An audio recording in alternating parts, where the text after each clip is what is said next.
Good evening friends. आप सभी को मेरा प्रणाम, नमस्कार, जय श्री राम। स्वागत है आपका मेरे इस यूट्यूब चैनल पर, आपके अपने यूट्यूब चैनल पर। तो इस वीडियो में हम लोग बात करेंगे रीट 2022 के बारे में कि आज की सुनवाई में क्या क्या हुआ और अगली सुनवाई कब होगी और आज क्यों स्टे नहीं हट पाया। इन सब चीज़ों पर हम बात करेंगे। आपको बता दूं कि आपकी सुविधा के लिए मैंने एक टेलीग्राम ग्रुप बना रखा है, जिसका लिंक मैंने डिस्क्रिप्शन बॉक्स में दे रखा है। आप चाहो तो मेरे टेलीग्राम को ज्वाइन कर सकते हो। और आपसे रिक्वेस्ट है मेरी कि अगर आपको मेरी दी हुई जानकारी अच्छी लगे तो प्लीज़ चैनल को जरूर सब्सक्राइब करना और वीडियो को लाइक करना। ठीक है फ्रेंड्स, तो हम बढ़ते हैं आगे।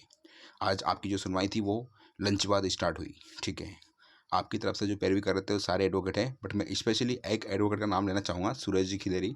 उन्होंने बहुत अच्छी तरीके से पैरवी करी और उन्हीं की मेहरबानी की आज भी स्टे नहीं हट पाया। यानी कि पिटिशनर जो रिस्पोंडेंट एडवोकेट है, सॉरी, जो पिटिशनर की तरफ से एडवोकेट है सुरेश जी खिलेरी, उन्होंने अच्छे से पैरवी करी और आज भी स्टे बरकरार रहा। ठीक है, तो और जो चीज़ें लोग बोल रहे हैं कि क्या है क्या नहीं है, तो बता दूं कि अभी भी कोर्ट जो है बोर्ड की जो कमेटी की रिपोर्ट है उससे पूरी तरह से सेटिस्फाई नहीं है। सबसे बड़ी वजह यही है कि आज भी स्टे नहीं हट पाया।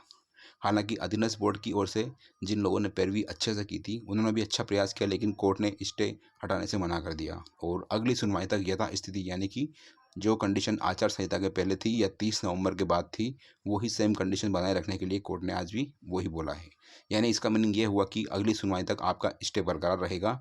जो लोग ज्वाइनिंग का वेट कर रहे हैं, जिनका सिलेक्शन हो चुका है और जिनकी ज्वाइनिंग पेंडिंग है, उनको नए साल तक कोर्ट के ऑर्डर का वेट करना पड़ेगा, क्योंकि बिना कोर्ट की परमिशन के आपकी जो वैकेंसी है वो कंप्लीट नहीं हो पाने वाली है।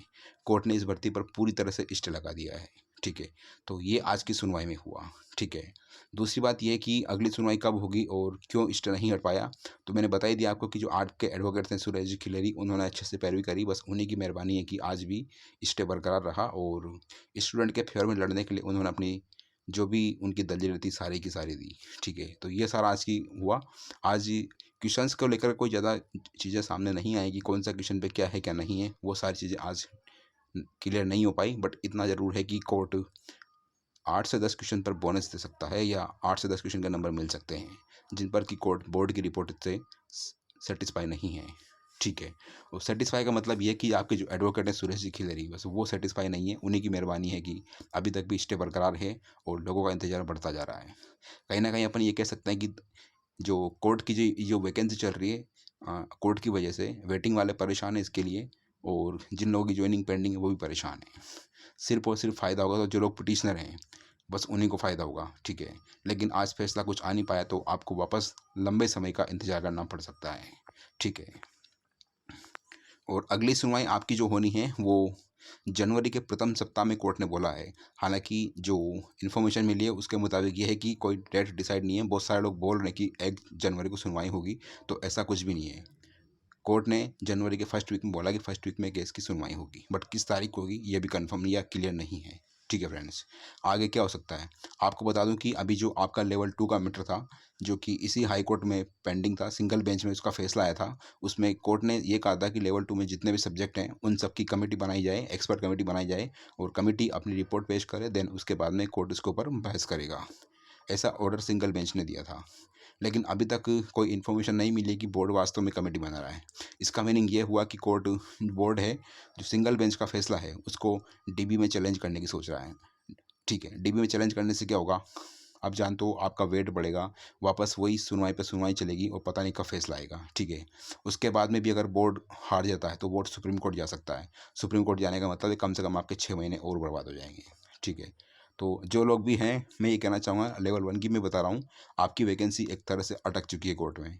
ठीक है, मैं हालांकि आपको निगेटिव होने की नहीं बोल रहा, बट जब तक कोर्ट से वैकेंसी फ्री नहीं होगी तब तक आपकी ज्वाइनिंग होना इम्पॉसिबल है। कोर्ट से स्टार्ट होगा तब तक आपकी ज्वाइनिंग हो सकती है, वरना आपकी ज्वाइनिंग नहीं हो सकती। और आगे भी आप देख सकते हो कितनी आफत आने वाली है।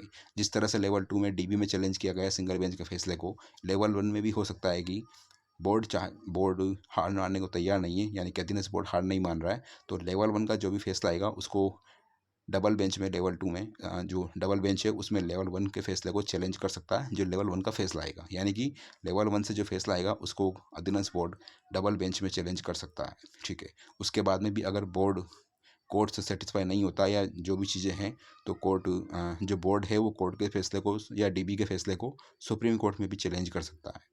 तो ये सारी चीज़ें मैं आपको इसलिए बता रहा हूँ कि इतना लंबा प्रोसेस आपका होने वाला है, ठीक है, यानी कि काफ़ी इंतज़ार आपको करना पड़ सकता है।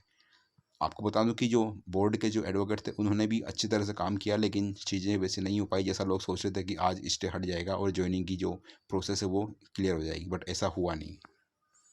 तो यही था फ्रेंड्स अभी के लिए। मैं आपको उदास होने की तो नहीं बोलूँगा, लेकिन कहीं ना कहीं आपके लिए एक बहुत बड़ी नेगेटिव न्यूज़ ज़रूर है कि अभी तक इस मैटर पर कुछ भी नहीं हुआ।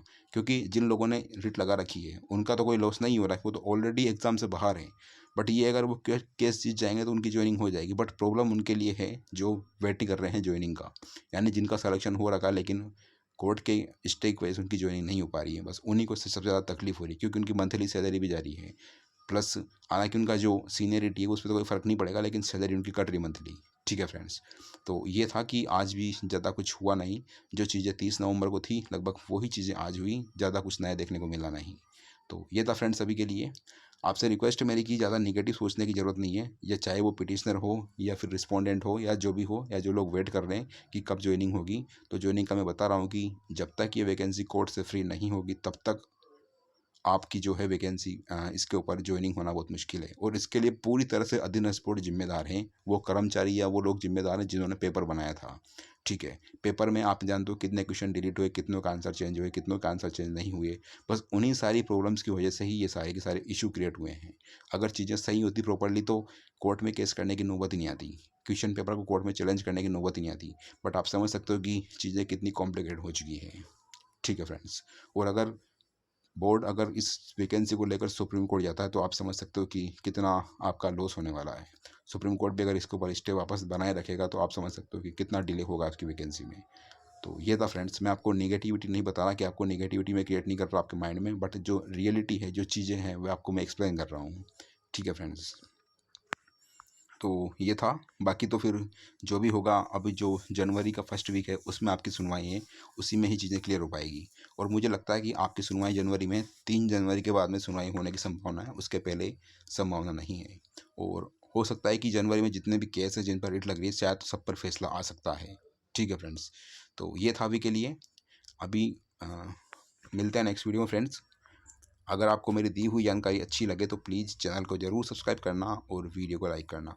ठीक है फ्रेंड्स, वीडियो वॉच करने के लिए थैंक्स। आपकी सुविधा के लिए मैं बताना चाहूँगा कि मेरा टेलीग्राम ग्रुप है जिसमें कोर्ट से संबंधित तमाम इन्फॉर्मेशन मैं शेयर करता हूँ।